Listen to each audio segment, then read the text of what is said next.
네, 반갑습니다. 옥천분농센터 소장 팀장을 맡고 있는 정용식입니다. 오늘 이야기 내용은 이런 이야기거든요. 생육기와 관련된 이야기, 재배 환경과 관련된 이야기, 그걸 통해서 우리가 착과 관리를 어떻게 해야 되는지에 대한 그런 이야기를 해보도록 하겠습니다. 여러분들 지금 여러분들 과원에 복숭아 꽃이 어느 상태예요? 제가 오다가 한 곳 본 데는 저희들 옥천보다 조금 더 늦다 하는 생각이 좀 들더라고요. 일주일 옥천보다 한 일주일 전일까? 여가 일주일씩. 근데 제가 오늘 기상 자료를 제가 좀 분석을 했어요. 3월 20일부터 시작해가지고 4월 3일. 그러니까 오늘이 4월 4일이잖아요. 어제까지의 이제 기상. 이 기상이 뭐를 결정할까요? 3월 20일부터 4월 3일까지. 냉해고 개화. 개화 시기를 결정하는 거거든요. 그래서 제가 20년도부터 시작해서 20년도, 21년도, 22년, 23, 24 이렇게 한 5년치를 여러분들 거하고 옥천 거하고 비교를 이렇게 제가 한번 해봤어요. 해봤더니 경향이 거의 비슷해요. 여기가 조금 온도가 조금 진짜 눈곱만큼 이렇게 좀 낮은 듯한 그런 느낌이 받았어요. 근데 실제로 와서 이렇게 보니까 오다가 이렇게 보니까 한 포장이긴 하지만 제가 봤을 때는 굉장히 늦죠. 저희들보다 많이 늦더라고요. 참고로 요거 같은 경우는 왼쪽 같은 경우는 2020년도 4월 5일이고요. 오른쪽 같은 경우는 2021년도 4월 5일이고요. 상당한 차이가 있죠, 그죠? 2021년도 같은 경우는 거의 만개라고 볼 수 있어요. 근데 20년도 같은 경우는 이제 시작이죠. 저때 석회보르데기 쳐도 돼요, 안 돼요? 석회융합제 쳐보신 분 계세요? 네, 그건 저때는 맞죠. 네, 저때는 안죠. 쳐보신 분 계세요? 네. 되죠, 그죠? 석회융합제는 좀 위험성이 있어요. 실제로 석회융합제는 여러분들 적화제로도 쓰는 거 아시죠? 사과 적화제. 네. 그때 그 석회융합제 쓸 때 우리 동계약제보다도 훨씬 더 적은 양으로 쓰는 거거든요. 그래서 저 상태쯤에서 석회융합제 치는 거는 좀 부담스럽습니다. 석회보르데기 같은 경우는 저 위에 이제 좀 핀 거 저런 건 탑니다. 저런 거는 좀 지장을 받지만 조금 늦어가지고 계속 비가 오는 어떤 그런 상태가 돼가지고 제때 못 치는 그런 상태에서도 저 정도에서는 석회보르데기 치셔도 되고 치셔야 돼요. 치셔야 돼요. 더 이상 늦추면 안 되는 그런 상황에서 당시 치셔야 되는 그런 시점인데 이때 치면 끝납니다. 이제 두손 두 발 다 들어야 되겠죠. 그렇게 차이가 나요. 같은 4월 5일 날인데 2020년도와 21년도의 차이가 이렇게 크게 나요. 그러면 올해는 어떨까요? 올해는 저는 2020년도와 2021년도를 우리 복숭아 재배에 있어서 우리가 꼭 좀 기억을 해둬야 되는 그런 그 전환 포인트 시점이다라는 이야기를 제가 많이 들어요. 뭔가 하면 2020년도까지는 우리가 이제 통상적으로 평년 수준, 평년이라는 그 개념에서의 평균 기온을 기준으로 해서 우리가 판단할 수 있었는데 2021년도 이후부터는요 이 평균이 안 맞아요. 평년 기준이 안 맞아요. 한번 생각해 보세요. 작년하고 21년도하고도 다르고 22년도하고도 다르고 23년도하고도 다르고 다 달랐어요. 경향은 있어요. 경향은 좀 더 점점 빨라지는 경향, 점점 빨라지는 경향은 있지만 과거 20년도까지의 어떤 그 평년 기준에서의 어떤 기준 그거를 적용하기는 굉장히 어려운 칩니다. 그런 이야기를 제가 좀 많이 드리는데 이게 아까도 말씀드린 대로 3월 20일부터 4월 3일까지 평균 기온. 저쪽 맨 앞쪽 2020년도, 21년도, 22년도, 23년도. 여러분들 복숭아 지금까지 쭉 재배하시면서 가장 꽃이 빨리 폈던 때가 어느 때예요? 저희들 옥천 기준으로 했을 때 보면요. 아까도 말씀드렸잖아요. 2021년도가 제일 빨리 폈어요. 그 전 10년, 그 후 2021년도부터 작년까지 전체적으로 한 13, 14년 이렇게 비교를 이렇게 보면 그 중간에 21년도보다 빨리 핀 해는 없어요. 근데 그게 이 표로도 증명이 되더라고요. 이게 지금 평균 기온인데 여러분들 이렇게 20년도, 21년도, 22년도, 23년도에 이게 23년도 작년 거거든요. 작년은 여러분들 어떻다고 생각하세요? 작년도 좀 빨랐다는 생각 안 드세요? 작년도 조금 빨랐거든요. 조금 빠르다고. 올해를 작년하고 비교를 많이 하잖아요. 작년하고 비교를 할 때 벚꽃 같은 경우도 작년보다는 한 일주일 늦고 평년보다는 그래도 한 5, 6일 빠르다고 하잖아요. 그게 뭔가 하면 아까 말씀드린 2020년도까지 그 평년을 이야기합니다. 그래서 지금 시점에서 이렇게 보면 20년도에 이게 굴곡이 이렇게 쭉 있잖아요. 위로 올라간 게 이제 높은 온도고 밑으로 내려가는 게 이제 저온인데 여러분들 우리 복숭아꽃은 고온의 영향을 많이 받을 거예요. 저온의 영향을 많이 받을 거예요. 네, 저온. 특히 요 시점 3월 20일부터 시작해가지고 4월 5일 요 시점 사이에서는 아무리 높은 온도가 올라갔다고 해서 갔다고 해도 저온이 한번 딱 이렇게 생기면 한 2, 3일은 얘네들이 꼼짝만 하고 그대로 있어요. 근데 지금 여기 보시면 20년도부터 시작해가지고 한 4년치 이렇게 있는데 보면 굴곡이 전부 다 있잖아요. 한 굴곡이 2번씩 돼 있어요. 여기도 있고 여기도 있고 저기도 있고. 작년 같은 경우는 한 굴곡이 한 번밖에 없어요. 그래서 저는 이 표를 딱 보고도 아 맞아 21년도가 제일 개화가 빨랐고 그 다음에 23년도 작년이 올해는 어떨까? 올해는 어떨 것 같아요? 요게 이제 옥천이에요. 요건 이제 아까 거는 여러분들 청양이 있잖아요, 그죠? 요거 한번 기억을 해보세요. 저희도 옥천도 비슷하죠? 비슷해요. 그럼 올해는 어떨까요? 올해는 청양과 옥천 비슷하죠, 그죠? 비슷하고 굴곡이 어때요? 아까 보신 것처럼 아니, 여기 보신 것처럼 요 양상 있지 않으세요? 저런 양상이 있는 게 아니고 요 양상이 좀 있어가지고 그래서 아마 올해도 작년만큼은 빨리 피진 않겠지만 작년보다는 늦어요. 확실히 늦을 것 같아요. 시작점이 달라요. 작년 같은 경우 지금 우리 여기 보시는 것처럼 여기 온도가 뭔가 몇 도가 하면 4도예요. 4도인데 작년 같은 경우 요게 몇 도인 줄 아세요? 거의 8도예요. 7점 몇 도 좀 될 것 같은데. 그래서 아마 작년보다는 늦지만 올해도 좀 빠를 것 같다. 이렇게 빠르면 여러분들 다 걱정하시는 게 있잖아요. 냉해 피해가. 냉해 피해. 작년 같은 경우도 냉해 피해를 좀 많이 받으셨던 그런 경험들 있으실 거예요, 그죠? 저희들 옥천 같은 경우도 일부 품종 같은 경우는 거의 수확을 못 하신 분들 있어요. 착과가 안 돼가지고 전중도 계통의 그 품종들이 그런 경향이 좀 많았는데 그래서 다들 뭐를 생각하실까면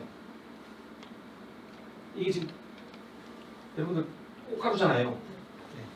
여러분들 중에서도 혹시 인공수분 하시는 분 계신가요? 없으시죠? 아니 저는 그래요. 우리 복숭아에서 인공수분까지 하게 되면 사과나 배는 인공수분 안 할 수가 없어요.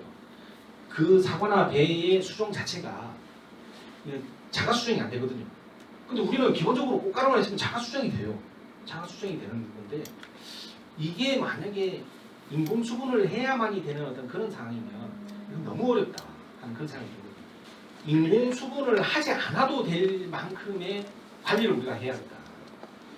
여러분들 원래 혹시 지금도 저 꽃눈 이렇게 까보면 안에 분홍빛 돌던가요 안 돌던가요? 지금 까보셔서 돌지요? 네. 그러면 그 안에 그 여기 있는 것처럼 수술 있잖아요. 네. 수술에서 요 노랗게 된 이 부분 확인할 수 있을 거예요. 네. 한번 이렇게 까본 적 있으세요? 해봤어요. 어때요? 활력이 좋아요? 예. 네, 좋아요. 통통하던데. 응. 통통했다. 그렇게 통통하니 보기 좋게 아주 예쁜 그런 형태로 이렇게 이루어져야 돼요. 이거는 뭔가 하면 저장양분에 의해서 이루어지는 거거든요. 우리가 그동안에 그렇게 이야기하신 분들도 계신다. 작년에 우리가 이제 기비를 주고 감사비를 주고 하는 어떤 그런 부분 때문에 지금 이게 이렇게 충실해졌다 이렇게 생각하시는 분도 계신데 그 영향도 없지 않아 있긴 있어요. 전혀 없는 건 아니지만 나무가 만들어내는 거예요. 이 힘은 지금 이 꽃가루라든지 암술 수술의 어떤 모습이라든지 이 부분은 나무 스스로가 만들어내는 거예요. 근데 그 나무 스스로는 기본적으로 뭐 어떻게 만드는가 하면 광합성에 의해서 만들어지는 게 아니라 전적으로 저장형 부분이에요. 가을에 그 광합성했던 어떤 그런 부분들이 우리 복숭아 나무에 축적돼 가지고 그거를 이용하는 과정에서 저렇게 만들어지는 거거든요. 그래서 지금 꽃도 이렇게 한번 이렇게 보시고 하실 필요가 있습니다. 그러면 우리가 이렇게 봤을 때 이거 뭐 꽃봉오리가 별로 그렇게 좋지 않더라, 시원찮더라 하는 어떤 그런 거를 구분할 수 있으셔야 되잖아요, 그죠? 그거는 여러분들만이 보실 수가 있어요. 아까 그 평균 기온 데이터 이렇게 제가 보여드리는 것처럼 여러분들 과원의 그 복숭아 상태는 여러분들만이 비교를 할 수 있어요. 작년 거하고 비교하셔야 되고 재작년 거하고 비교하셔야 되고 올해 거하고 비교를 하셔야 돼요. 그래가지고 그 상황이 작년하고 좀 다르네, 좀 더 좋아지는 것 같네, 이런 부분을 여러분들이 파악하실 수 있어야 돼요. 우리는 인공수분을 하는 게 아니라 이 자가 수정이 되다 보니까 화분 매개곤충에서 수분 수정이 이루어지는 확률이 굉장히 높거든요. 그래서 또 하나 우리가 이제 관심을 가지고 봐야 될 부분이, 그러면 과연 우리 그 과원에 복숭아 과원 주변에 벌이 얼마나 많으냐? 혹시 여러분들 과원 바닥에 지금 대부분 초생재배 하시잖아요. 초생재배를 하시다 보니까 그 초생의 봄꽃들이 이제 피면서 벌들이 복숭아 나무 위쪽으로 올라오는 게 아니라 바닥에만 있다고 이야기하시는 분들 계시더라고요. 그러면서 이걸 쳐내시는 분 계신데 여러분들 어떻게 생각하세요? 저는 그렇게 생각해요. 안 하는 게 맞아요. 실제로 우리가 이 벌 있잖아요. 수분할 수 있는 복숭아 꽃이 엄청나게 많이 피잖아요. 엄청나게 많이 피는데 그 꽃의 실제로 한 3% 내지 5%만 우리가 이용한다고 그러잖아요. 그 많은 꽃들을 얘네들이 수많은 벌들이 막 그렇게 와야 수분이 될까요? 아니거든요. 몇 마리만 있어도요. 그 밭에 몇 마리만 있어도 수분이 돼요. 그런데 이제 다만 여러분들 기억하시는지 모르지만 한 2, 3년 전에 개화기에 바람이 무지장 분 적이 있어요. 이 바람이 불면은 얘를 진짜 못 올라가요. 우리가 이 수분 수정이 제일 잘 되는 시기가 오전 11시부터 오후 한 3시 정도 사이거든요. 인공 수분도 그때 해야 해요. 그 시점에 바람이 좀 많이 부는 그런 해에는 좀 어려움이 있긴 있는데, 그래도 우리가 초생 재배에 있어서 이 봄꽃들은 이것 때문에 전부 다 예치를 한다든지 하는 그런 작업을 안 하셔도 된다 하는 그 말씀 드립니다. 그리고 또 하나 제가 말씀드리려고 하는 건 뭐냐면, 여러분들 지금 이 바닥에 혹시 이렇게 뭔가 멀칭해 놓으신 분들 계신가요? 여기는 없으세요? 여러분들 그 월동하는 과정에서 주간부 볕쪽으로 감싸는 노력 하시나요? 안 하세요? 안 하시는 거예요. 그만큼 이 환경이 괜찮으신 거예요. 저희들 옥천 같은 경우만 해도 싸시는 분들 많으시거든요. 그리고 일부 그 옥천을 기점으로 해서 위쪽 지방은 대부분 다 싸야 돼요. 음성, 이쪽 이천 이런 쪽은 싸야 돼요. 안 싸면 여러분 잘 아시는 것처럼 그 주간부 갈라지는 동에 그건 온도 편차 때문에 그런 거잖아요. 절대 온도가 낮아서 그렇게 피해가 나는 게 아니라 온도 편차 때문에. 높은 온도와 낮은 온도의 그 편차가 크면 클수록 그게 이제 많이 발생을 하는데, 특히 지난해 같은 경우는 그 편차가 제가 기상 자료 이렇게 바라본 어떤 그런 경험상 지난 겨울만큼 편차가 큰 해는 또 없었던 것 같아요. 평균 온도는 상당히 높았어요. 상당히 높아서 복숭아 나무가 동해 피해를 받는다라는 이 말은 하지 않아도 될 그런 겨울이었어요.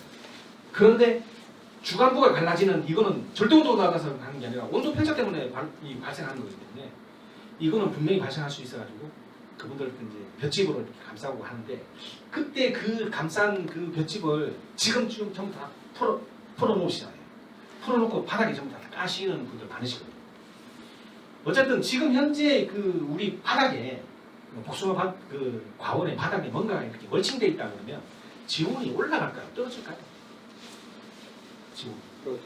지온이 떨어져요.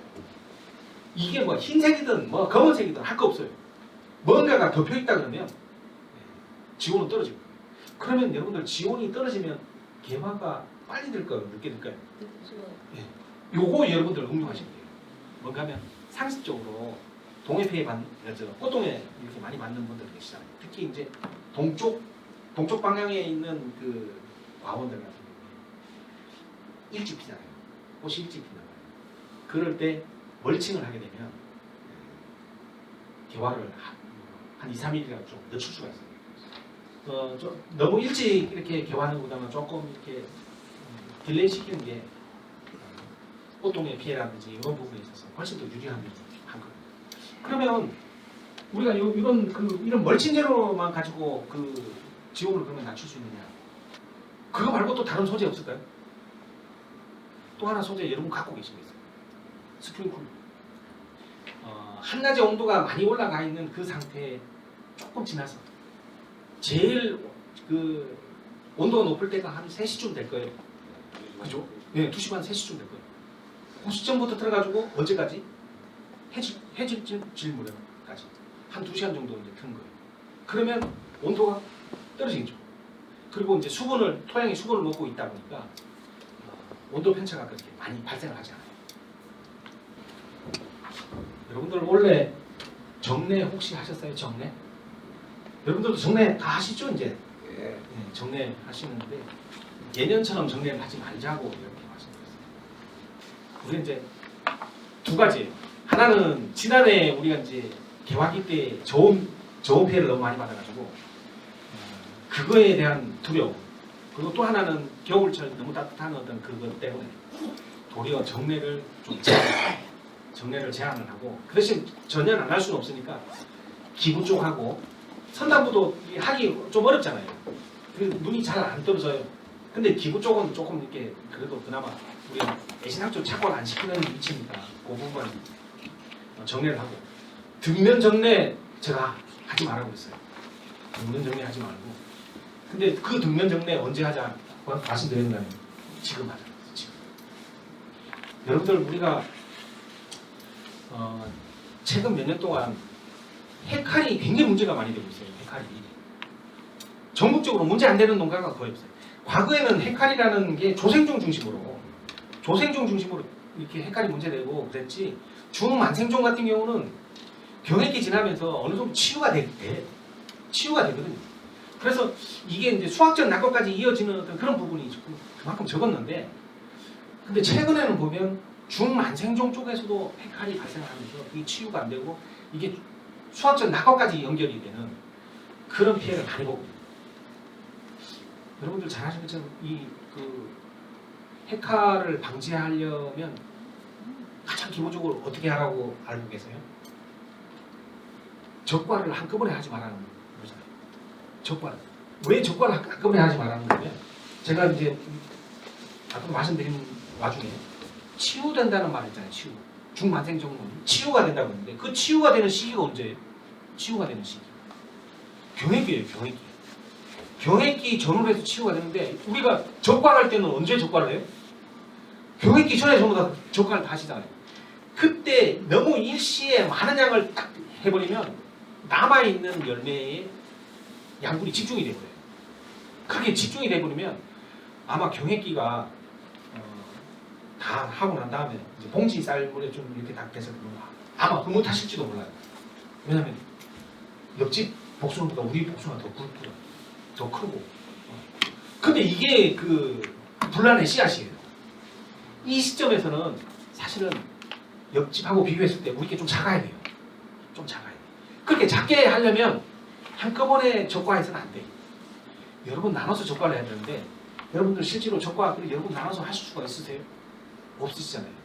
그래서 사실은 과거에 정례 이야기를 저희들이 많이 했을 때 정례 실천 잘 못하시다가 인건비 많이 올라가고 노동력 구하기 어렵고 많이 이러다 보니까 정례는 자연스럽게 꼭 해야 되는 어떤 그런 작업처럼 지금 하고 계세요. 하고 계신데 이 정례 역시도 여러분들 좀 나눠서 생각하시면 돼요. 이거 역시도 너무 일시에 너무 정례를 한꺼번에 확 해버리잖아요. 너무 스트레스 받아요. 우리가 이 꽂는 이 지금 펴 있는 꽂는들 있잖아요. 12월 달에 꽂는 모습, 1월 달에 꽂는 모습, 2월 달에 꽂는 모습이 다 다르잖아요. 그거 잘라보면 이게 이제 계속해서 성장해 나가는 거거든요. 성장해 나가는데 이게 처음부터 정례를 착 해가지고 몇 개 안 남았어.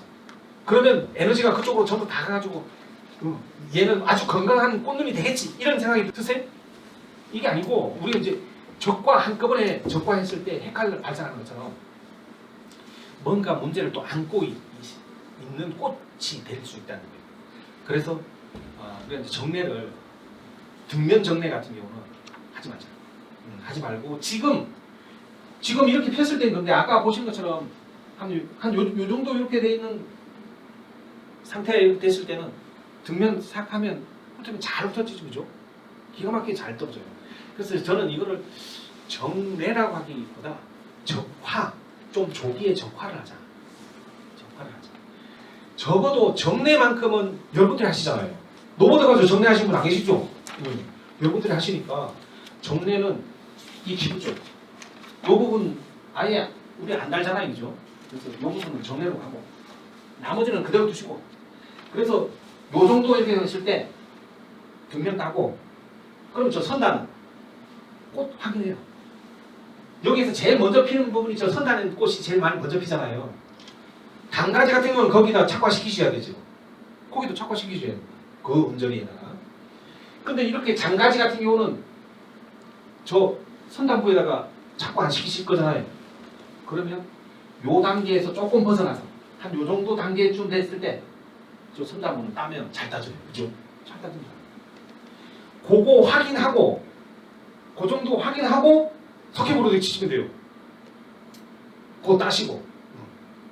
그러니까 요 단계에서 등면 거 이렇게 따시고 한 요 정도 단계에서 선단부 따시고 석회보로도 거 치시면 아주 이상적인 그런 작업이 아닐까. 여러분들 저거는 정상적인데 얘는 이상하게 됐어요, 그죠? 꽃은 폈어요. 꽃은 폈는데 왜 이렇게 됐을까요, 이거? 이거 암술이잖아요. 암술이 이렇게 이상하게 됐어요. 이 사진을 보시고 저온 피해 받았네. 뭐 이렇게 이야기하시는 분도 계시고 맞아요. 저온 피해도 있을 수 있고 양분 경합에서 진 경우도 있을 수 있어요.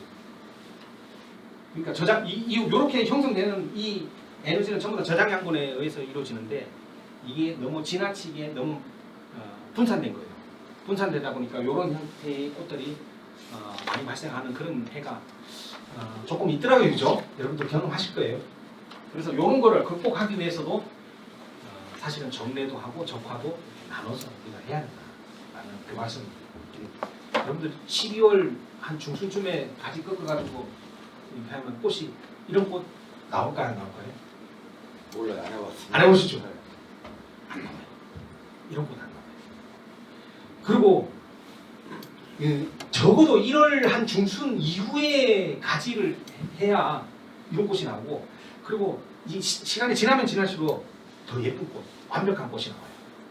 저는 이걸 보면서 그런 생각이 들더라고요. 야, 이게 참 자연의 신비가 참 대단하다.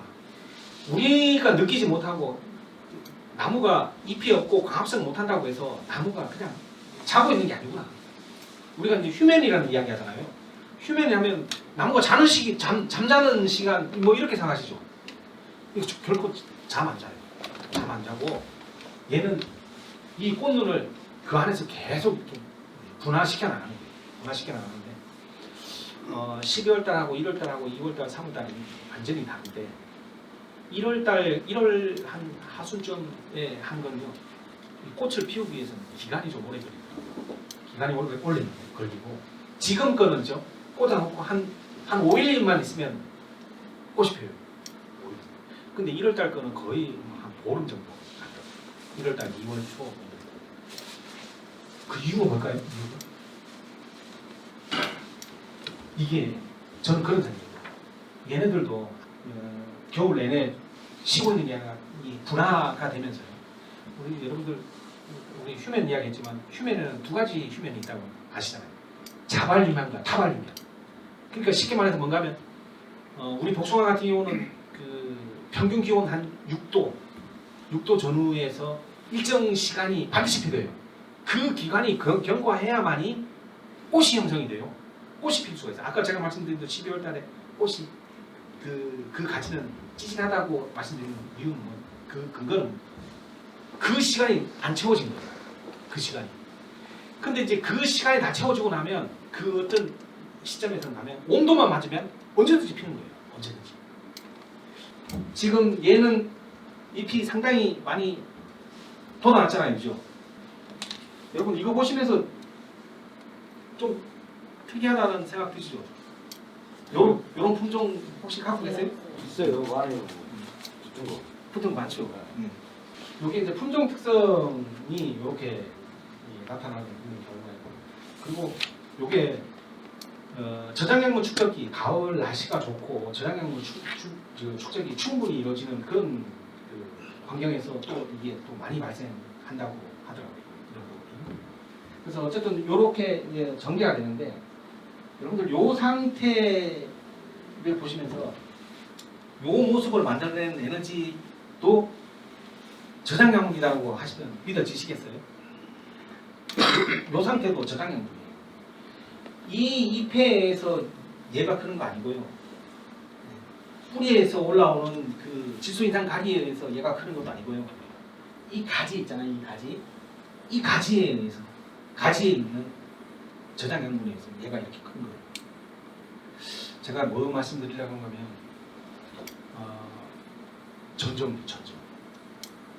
지난 12월 달에 물 안 내리는 거 느끼시잖아요. 근데 우리가 그거를 1월 달에 전정, 1월 한 초 막 이렇게 했을 때 막 전정하시는 분들, 아니면 가을 전정 굉장히 일찍 왕창 이렇게 하시는 분들 계시잖아요. 그런 분들 어떨까요? 그거 이 저장량은 창고를 전부 다 드러내는 거나 마찬가지예요. 그래서 너무 일찍 전정하는 건 아니다라는 그 말씀을 제가 살짝 드리려고 합니다. 여러분 또 단가지는 정리하는 거 아니다. 그 말씀 드리려고. 정리하지 말고 요 정도 꽃 요거보다 조금 덜 폈을 때 적화로 하자. 말씀드립니다. 네, 요 부분은 이제 중장가지 같은 경우는 특성이 꽃눈과 잎눈이 같이 있는 거 아시죠? 그래서 우리가 정례는 이쪽 기부 쪽은 과감하게 언제든지 정례를 하고 뒷면은 적화로 하자.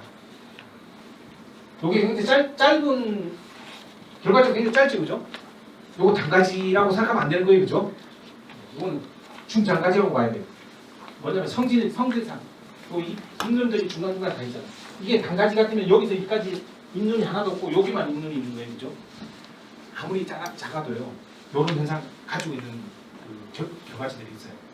그러면 여러분들 긴 가지가 단가지의 모습을 가지고 있어요. 이 끝부분만 잎눈이고 중간에는 잎눈이 하나도 없어요. 한 요 정도 되는 게 한 20cm 정도 되는 게 그런 놈이 있는가 하면 10cm 한 요 정도밖에 안 돼요. 요 정도밖에 안 되는데 저런 모습을 보이는 거예요. 전부 다 잎눈하고 꽃눈이 같이 있는 거예요. 그러면 요 두 가지 결과지를 보고 우리가 판단할 수 있는 건 뭐예요? 수세를 판단할 수 있잖아요. 긴 거는 수세가 세다는 말이죠. 그죠? 얘는 수세가 조금 약하다는 말이에요. 어느 게 유리할까요? 우리 복숭아에서는 수세가 센 게 유리해요? 약한 게 유리해요? 네. 이게 훨씬 더 유리하잖아요. 이게 훨씬 더 유리해요.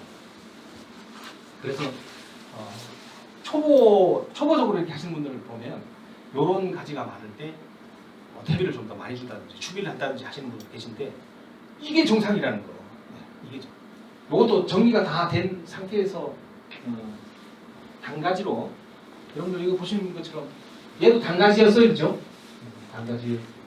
저기서 나오는 저 위에 올라가는 성장한 가지도 단가지일 확률이 훨씬 더 높아요, 그죠? 한 번 단가지는 영원한 단가지 확률이 한 7, 80%는 되는 거죠. 요건 뭔가면 긴 가지를 인위적으로 잘라가지고 단가지화 시키시는 분들 계시더라고요. 보면. 그랬을 때 여기도 이제 요게 단가지가 아니고 장가지라는 게 우리 확인할 수 있는 게 꽃눈과 잇눈이 같이 있기 때문에 이렇게 만들었을 때 반드시 여기다 하긴 여기다 착화시키시는 분은 없어요, 그죠? 여기다 착화시키세요. 절단면 바로에서 바로 밑에 있는 눈에서 착화를 시키셔야 저기 굵어지지 않더라고요.